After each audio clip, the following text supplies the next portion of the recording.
Hello दोस्तों, कैसे हैं आप सब लोग। उम्मीद करता हूं सब बढ़िया होंगे। तो दोस्तों आज का हमारा टॉपिक है नॉन कॉपरेशन मूवमेंट 1920।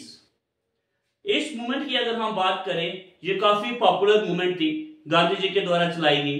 क्योंकि इस मूवमेंट में गांधी जी ने सीधा कहा था कि हमने कॉपरेट नहीं करना, हमने साथ नहीं देना है ब्रिटिश गवर्नमेंट का। उसके साथ साथ ब्रिटिश की बनाई हुई चीजें हैं उसको भी हमने त्याग देनी है, वो भी हमने इस्तेमाल नहीं करनी है, ठीक है। और जो भी टाइटल्स हैं वो छोड़ दिए। उसके साथ साथ जो ब्रिटिश ऑफिस में जो काम कर रहे हैं वो रेजिग्नेशन दे दी उन्होंने। फॉरेन गुड्स उन्होंने छोड़ दिए, ठीक है। तो ये सारी चीजें हुई थी इस नॉन कॉपरेशन मूवमेंट में। आइए तो एक एक करके हम इन सबको समझते हैं। सबसे पहले ये first mass based political movement थी गांधी जी के अंदर।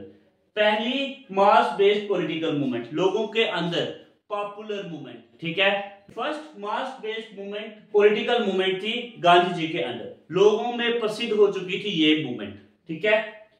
उसके बाद जो भी इंपॉर्टेंट टाइटल्स थे वो छोड़ दिए गए। जो ब्रिटिश ऑफिसर में जो काम करते थे उन्होंने रिजाइन दे दिया। फिर बॉयकॉट कर दिए, उनके जो भी गुड्स थे वो छोड़ दिए, जो भी उनकी बनाई हुई चीजें थी उसको बॉयकॉट कर दिया। और ब्रिटिश कोर्ट को भी बॉयकॉट कर दिया गया इस मूवमेंट के अंदर, ठीक है। तो ये मूवमेंट स्टार्ट होती है जब महात्मा गांधी जी रिनाउंस करते हैं अपना मेडल केसरे हिंद, ठीक है। केसरे हिंद को वो रिनाउंस कर देते हैं, ठीक है, वो छोड़ देते हैं, त्याग देते हैं। उसके बाद CR Das and Motilal Nehru gave up their legal practice, ठीक है। वो लॉयर थे तो उन्होंने अपने लीगल प्रैक्टिस को भी गिव अप कर दिया, छोड़ दिया। उसके साथ साथ सबसे बड़ी बात, सुभाष चंद्र बोस ने रिजाइन दे दिया सिविल सर्विसेज से, ठीक है। सिविल सर्विसेज से रिजाइन दे दिया सुभाष चंद्र बोस ने, ओके।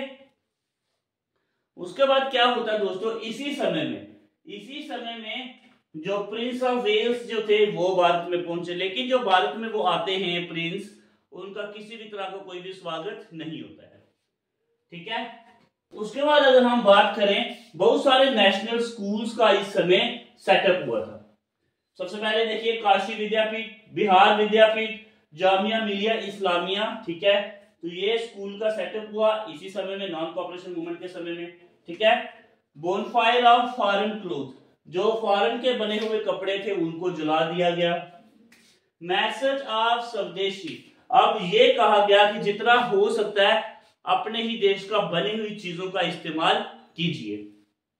हाउस होल्ड चरखा, ठीक है, यहाँ पे चरखा जो है ये फेमस हो जाता है, ठीक है। गांधी जी जो चरखा जो था उस पर काफी ध्यान दिया, ठीक है। लीडर, अब यहाँ पे क्या होता है, ब्रिटिश गवर्नमेंट ये सब देख करके लोगों को प्रेशराइज करना शुरू कर देती है, बहुत सारे लीडर को वो अरेस्ट करना शुरू कर देती है, ठीक है। यहाँ पे लीडर भी बहुत सारे अरेस्ट हो जाते हैं। उसके बाद देखिए अब इसका सिग्निफिकेंस क्या हुआ। देखिए इतना कुछ हो गया, सेशंस हुए, पॉलिटिकल मूवमेंट चलाई गई, बहुत सारे टाइटल्स जो थे वो दे दिए गए, लीगल प्रैक्टिस जो थी मोतीलाल नेहरू सीआर दास ने वो वापस कर दी। उसके बाद जो सुभाष चंद्र बोस थे वो सिविल सर्विसेज से उन्होंने रिजाइन दे दिया, ठीक है। तो नेशनल स्कूल्स का सेटअप होता है।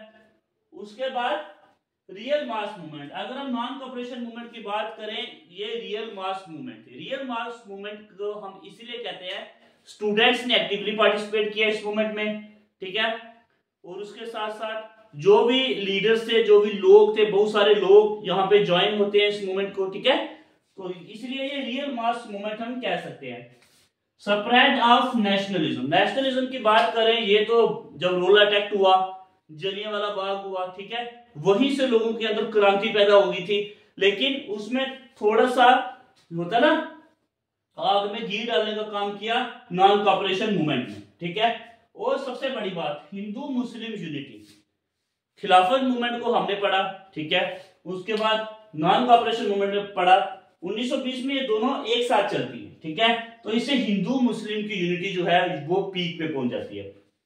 अब लोगों के पास एबिलिटी टू मेक सैक्रिफाइस, अब गांधी जी देख रहे थे, अब लोगों के पास एबिलिटी है, अब लोगों के पास एबिलिटी है कि वो क्या करेंगे, सैक्रिफाइस तक दे सकते हैं देश के पीछे, ठीक है। और उन्होंने दिए भी।